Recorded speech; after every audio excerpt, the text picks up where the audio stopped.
It's a Wednesday edition of Locked On Lions, everybody. Erik Schlitt from prideofdetroit.com is going to join me, and Dan Campbell mentioned Sheila today. You are Locked On Lions, your daily Detroit Lions podcast. Part of the Locked On Podcast Network, your team every day.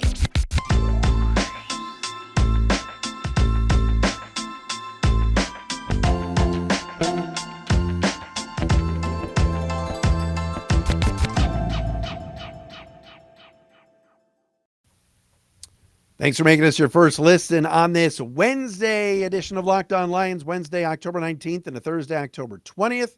The great Erik Schlitt from prideofdetroit.com is going to join us momentarily here on the program. Coming up on the show, besides Erik, Dan Campbell spoke today, made a comment about Sheila Hamp, his boss, and where things are with ownership. And yes, there's going to be a kicking competition this week in Allen Park for Sunday's game against the Cowboys. I'm not making this stuff up. This is going on in week 8. Just amazing.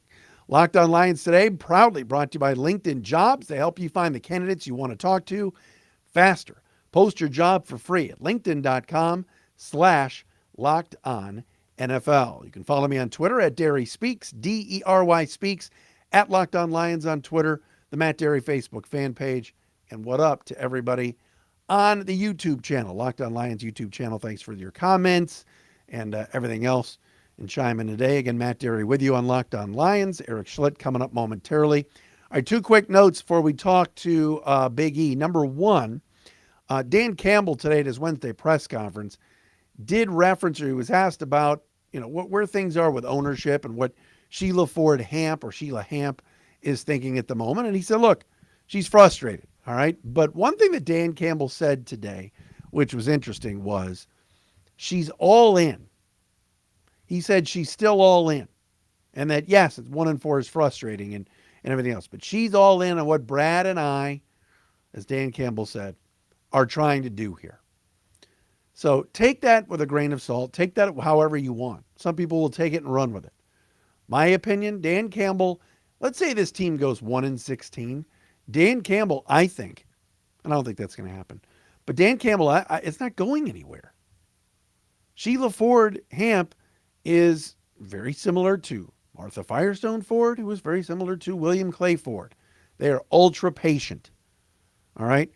I think the Lions are telling Sheila, yeah, you should be frustrated, but we're right there, right? We played the Eagles, the juggernaut 6-0 Eagles, to a 3-point game. The Vikings are 5-1. They should have beaten the Vikings. Seattle's 3-3. 3 points away from beating Seattle. Then you throw in all the injuries. Pascal, Romeo, Jamison Williams. All these guys that have been out. Right? Tracy Walker out for the year. And a second year of a rebuild. I believe what Dan Campbell's saying when he says she's still all in. I believe that. And I don't think that Dan Campbell's going anywhere. They love him. And he's got a 6-year contract. So for those that are thinking the sky's falling, and for those that are big Campbell fans that are concerned, he's not going anywhere. Now, there are some that are going to go, it's typical Ford family. This is how they talk. This is what they say. I want to see these next 3 games. I want to see what they do in Dallas. I don't think this is going to be a blowout. I don't think the Cowboys are going to just smoke the Lions this Sunday. I don't. Miami after that, at home. And then Green Bay. Let's see what these next 3 games bring and what this team out of the bye with some new practice habits and all these things that Dan Campbell says they're going to be doing this week. Let's see how they play. They're also likely getting Amon-Ra St. Brown back and DeAndre Swift. Doesn't sound too good for DJ Chark. He could be out a while. That's number one. Number two, I've made fun of the kicking situation for 2 years. All right? Bradley Holmes hasn't handled it well. Lions GM's done some good things. But on the negative side is this kicking situation. They should never let Matt Prater walk. And they've gone through Randy Bullock, Matthew Wright, Aldrich Rosas, Austin Seibert, Ryan Santoso, Riley Patterson, Seibert again, the kid that was terrible for the one game, Dominic, whatever his name was. And now this week, the money badger, Michael Badgley, who Dan Campbell failed to utilize in the New England game is being pushed by Sam Ficken, ex of the Jets and Packers and Northwestern. And those two are going to compete for the job for this Sunday, this week in practice.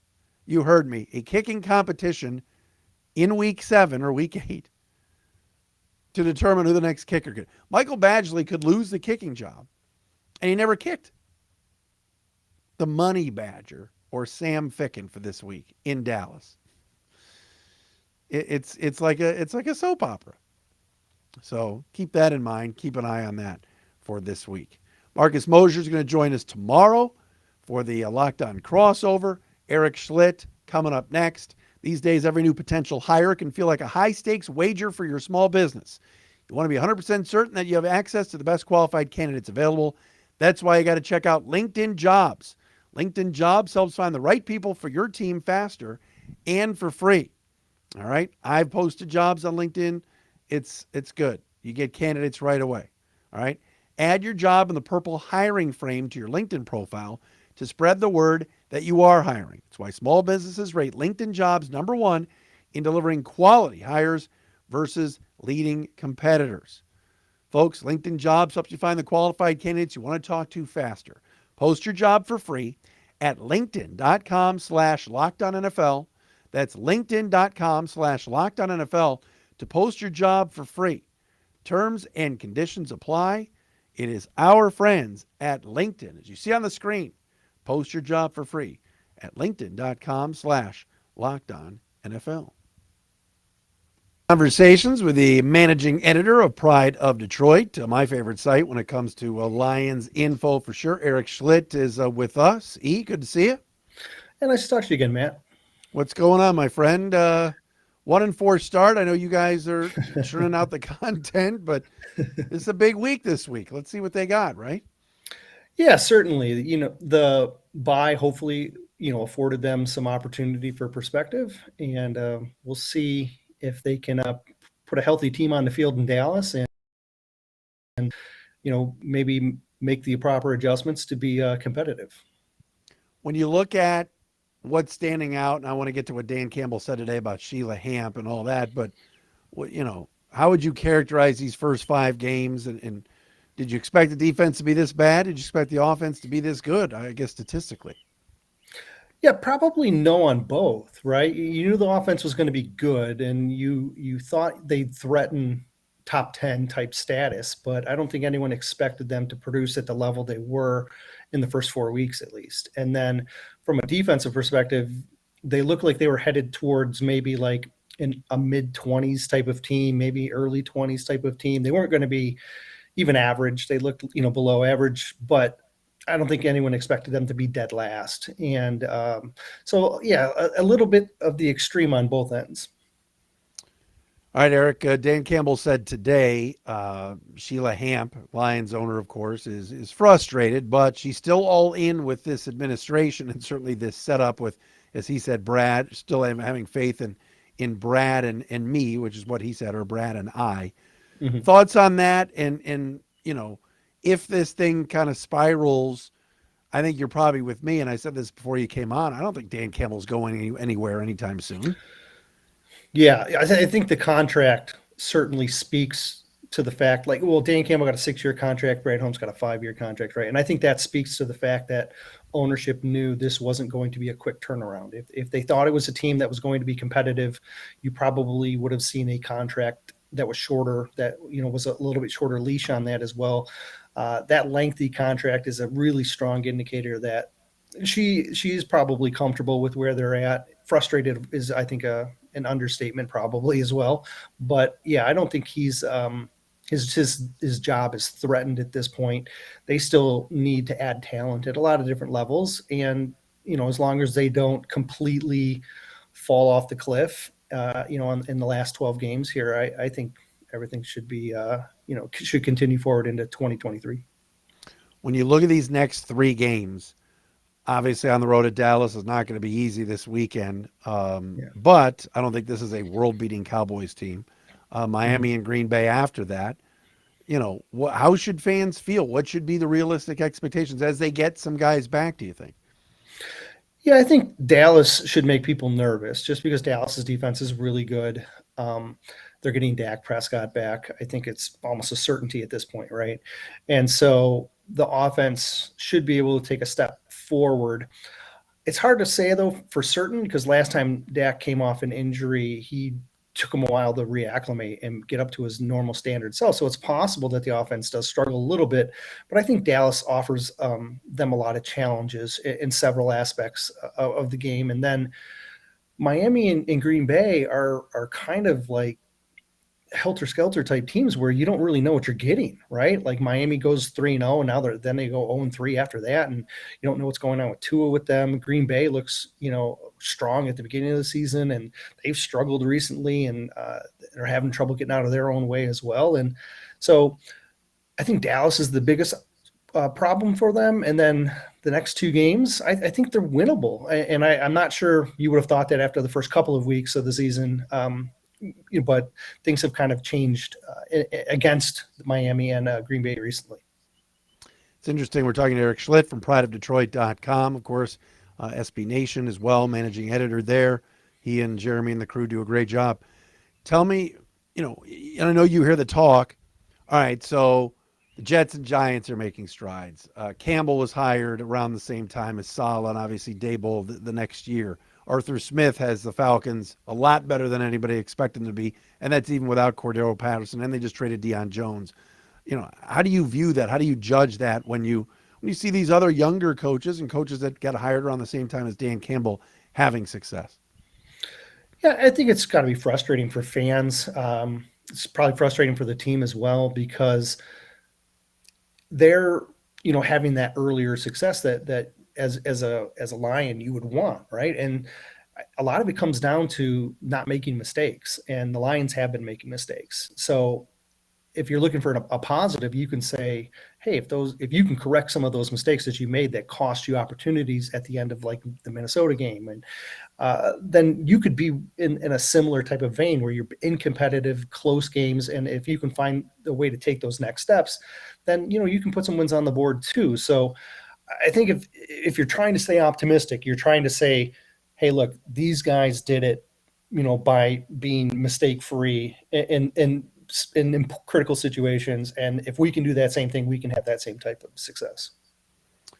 What do you think the vibe, or when you're down there, the sense that you're getting down at 222 about just where this thing is going? I don't think any of the fans. I think the fans realize, especially after watching Hard Knocks, that you're right. They're still bought in. The players are with Dan Campbell, and we're not hearing of any dissension or any Quinn Trisha-esque maneuverings with veteran players. But what kind of a sense do you get when you're down there?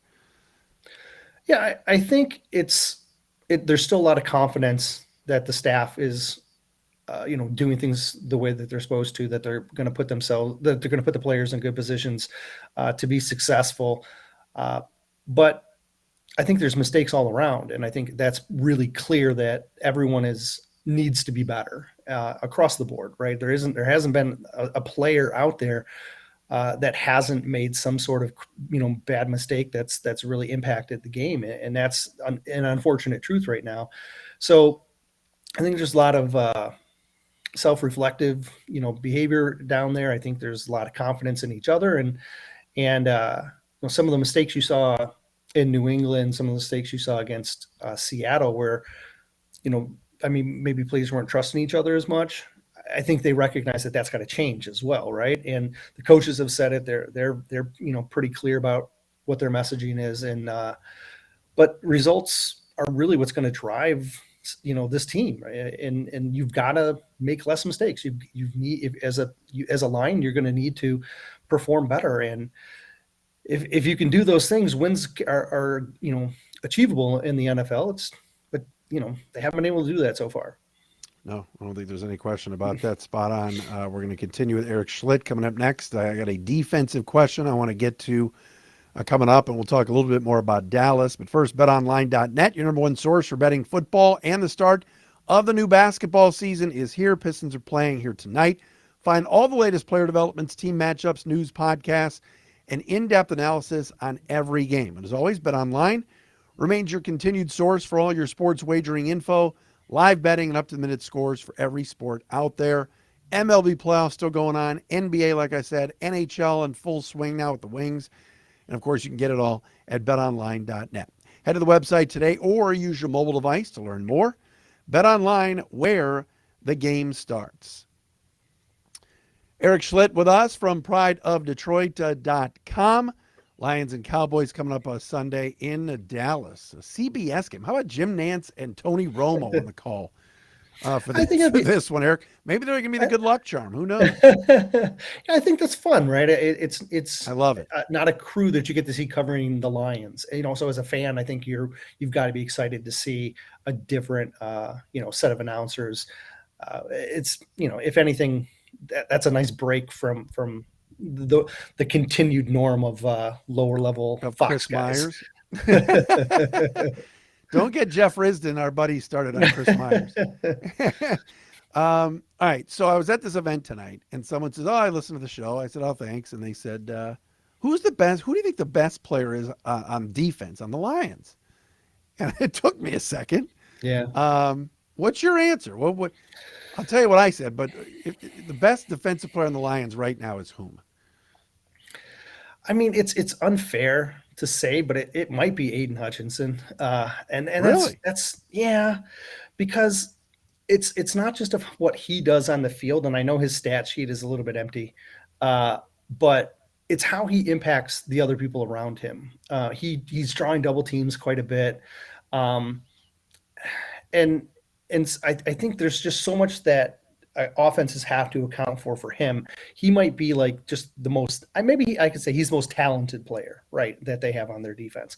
As far as like who's playing the best, it might be Jeff Okudah, because Okudah has been really finding his own, and in a secondary that is anything but stable, he has been consistent. And so but that's a really hard answer because It is.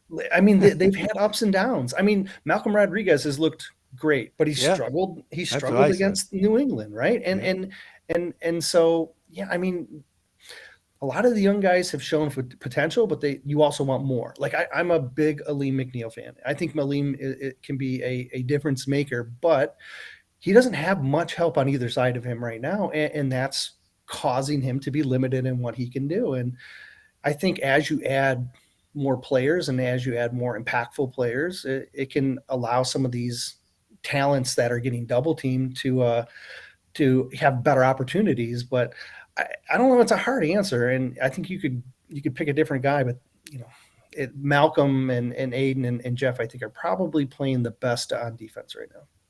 It's interesting you bring up Aleem McNeil. I think that if the second round jinx wasn't in effect, and Levi was healthy and Pascal was playing, maybe we'd see something different. That's what concerns me this week going into Dallas, Erik, is I think the Cowboys with Zeke and Pollard are just going to try to run that ball right up the gut, and that's where the Lions have been susceptible all year. Yeah, low key, if Pascal comes back and if John Kaminsky comes back, that can allow shifting of some of your bigger edge rushers inside. And if you can get those guys inside, it creates a different dynamic, and that can help, but it's not going to be a cure-all. It just can help, mitigate some of those offensive plays that they want to execute. But I'm with you. I do think that's a nice two-headed monster that they have in Dallas, and that is a huge problematic area for the Lions. I think Buggs has played okay, but if we're being realistic, Buggs is a reserve nose tackle that's starting and playing 75-80% of snaps because they don't have anybody else to turn to. And it's nothing against Buggs. Buggs is a fine player, but he's not an NFL starter. And you're asking him to not only start, but play a massive amount of snaps. And that's a problem. And then when you have guys like Michael Brockers getting moved off his point way too easily, Benito Jones, who's a big guy but can't anchor as well, like it's a big problem. It's what I think is the most glaring problem on this defense period is that middle run defense. Yeah, we could spin the old bit wheel and talk about not drafting Aaron Donald, but I don't want to do that. Erik Schlitt with us from Pride of Detroit. All right. Swift, St. Brown. How do you think they'll do this weekend? Do you think they'll be, what percentages would you put on them in terms of being out there? It sounds like they will. Doesn't sound like Yeah. DJ Chark might be back though, huh? I tell you, Swift is headed in the right direction. I'm still a little cautious because he hasn't practiced in a couple of weeks, but got in limited. This has always been the projected return time for him in week 7. So I do think this is a good opportunity for him to come back. He may not come back and be 100% Swift that we've seen in the past, but 80% Swift is still really impactful. St. Brown practice in full. I think he's probably almost all the way back, and so he'll probably be all right. Chark, though, I'm very concerned about. When you listen to Campbell talk about potential structural damage on a surgically repaired ankle, you look at the fact that he was trending and then regressed, and then trending and then regressed, and now he's had a week to recover and he's still not ready to go. That's bad. Like I could see him like landing on IR and then saying, look, we're going to shut him down for a month and then let's see what he can do when he comes back. And it's not something you want to do, but if he keeps progressing and declining like that, I don't know how he can just recover. And the fact that he's not ready to go Wednesday is pretty concerning for me. This O-line has done well, and obviously there's depth there now. And Evan Brown comes in and plays pretty decent, and heck, even Dan Skipper didn't embarrass himself. How do you think they'll do against Parsons and Lawrence? This is going to be a nice test for them this weekend, isn't it? Yeah, I certainly. Obviously, the strength of the offensive line is the tackles, and so that's going to be a really prime matchup. Having Sewell work against Lawrence, work against Parsons, and then same thing with Decker. Decker's wife is due to have a baby, so he's not in Allen Park right now. So will there be any rust for him as a veteran? Probably not, but that's always something that you're going to linger in the back of your mind. The concern for me is if they start running stunts and stuff, and you're asking like Evan Brown to be able to adjust and pick up. That's a tough ask. I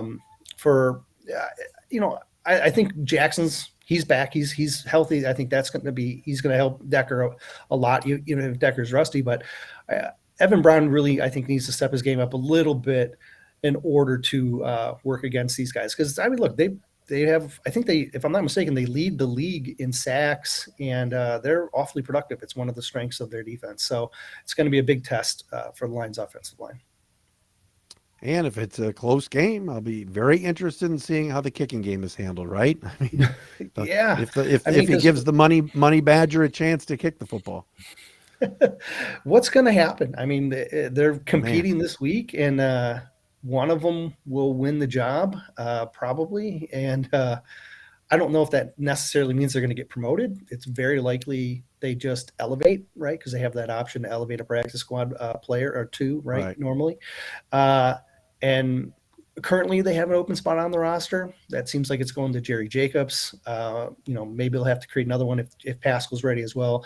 But yeah, the kicking game is a big mystery right now. And hopefully the competition this week's helps settle, some of the unknown answers there, or get some answers, I guess I should say. Sam Ficken and Michael Badgley. This is it's always something in Allen Park. Nobody knows that better than you. Erik, great to see you, buddy. Thanks so much for doing it. So, of course. Thanks for having me on, man. Nice to see you again. You got it, buddy. There he is, Erik Schlitt with us. Follow him on Twitter at Erik with a K Schlitt from Pride of Detroit. That's the Wednesday edition of Locked On Lions. Marcus Mosher from Locked On Cowboys tomorrow on the crossover.